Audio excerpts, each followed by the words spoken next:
శంకరీదేవి శక్తిపీఠం శ్రీలంకలోని ఆద్య శక్తి క్షేత్రం. అష్టాదశ శక్తి పీఠాలలో మొదటిగా ప్రస్తావించబడే పవిత్ర క్షేత్రం శ్రీలంకలోని శంకరీదేవి ఆలయం. త్రికోణమలి సమీపంలోని సముద్ర తీర కొండపై వెలసిన ఈ దివ్య స్థలం భక్తులకు ఆధ్యాత్మిక ప్రశాంతతను అందిస్తుంది. ఒకవైపు అంతులేని నీలి సముద్రం, మరోవైపు ఎత్తైన శిలా కొండలు, మధ్యలో ఆదిశక్తి స్వరూపిణి శంకరీదేవి. చాలా సాంప్రదాయాల ప్రకారం ఇక్కడ సతీదేవి యొక్క హృదయ భాగం పడిందని విశ్వసిస్తారు. అందుకే ఈ క్షేత్రాన్ని ప్రేమ, కరుణ, భక్తి, మాతృత్వం మరియు ఆత్మీయ శక్తికి ప్రతీకగా భావిస్తారు. హృదయం అనేది కేవలం శరీర భాగమే కాదు, భావోద్వేగాలకు, దైవ అనుభూతికి, జీవ చైతన్యానికి కేంద్రం. అందువల్ల శంకరీదేవి పీఠాన్ని భక్తులు అత్యంత పవిత్రమైన శక్తి క్షేత్రంగా ఆరాధిస్తారు. ఇక్కడ అమ్మవారిని శంకరీదేవి రూపంలో, భైరవుడిని త్రికోణేశ్వర స్వామి రూపంలో పూజిస్తారు. కోణేశ్వరం ఆలయం ప్రాంతం శైవ సాంప్రదాయానికి కూడా ఎంతో ప్రసిద్ధి చెందింది.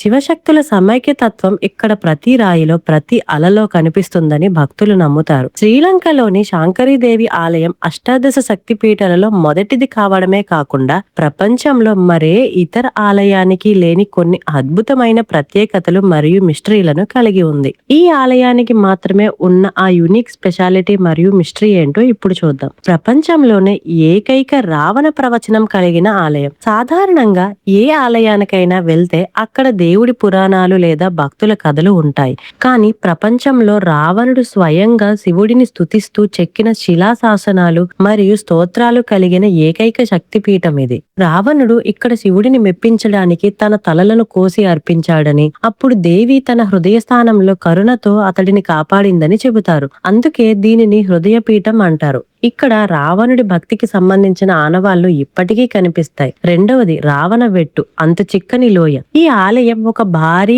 కొండపై స్వామి రాక్ ఉంటుంది. ఈ కొండ మధ్యలో ఒక భారీ చీలిక ఉంటుంది. దీనిని రావణ వెట్టు అని పిలుస్తారు. పురాణాల ప్రకారం రావణుడు తన తల్లి కోసం కైలాస పర్వతాన్ని తీసుకెళ్తుండగా పరమశివుడు తన కాలి బొటిన వేలుతో నొక్కడంతో ఈ కొండ రెండుగా చీలిపోయిందని అంటారు. ఈ లోయ కింద సముద్రపు నీరు అత్యంత వేగంగా భయంకరమైన శబ్దంతో ప్రవహిస్తుంది. ఈ చీలిక ఎంత లోతులో ఉందో, అది సహజంగా ఏర్పడిందా లేక ఏదైనా శక్తి వల్ల ఏర్పడిందా అనేది ఇప్పటికీ ఒక మిస్టరీ. మూడవది సముద్రంలో మునిగిపోయిన 1000 స్తంభాల మండపం. ఒకప్పుడు ఈ ఆలయం ప్రపంచంలోనే అత్యంత సంపన్నమైన ఆలయాలలో ఒకటి. దీనిని టెంపుల్ ఆఫ్ 1000 పిల్లర్స్ అని పిలిచేవారు. 17వ శతాబ్దంలో పోర్చుగీసు వారు ఈ ఆలయాన్ని ధ్వంసం చేసి ఆ స్తంభాలను, విగ్రహాలను సముద్రంలో పడేశారు. నేటికి సముద్ర గర్భంలో ఆ పురాతన ఆలయం శిథిలాలు, స్తంభాలు కనిపిస్తాయి. అయితే ఇన్ని వందల ఏళ్లైనా సముద్రపు అలల ధాటికి ఆ విగ్రహాలు కొట్టుకుపోకుండా ఆ శిథిలాలు అక్కడే స్థిరంగా ఉండటం ఒక ఆశ్చర్యం.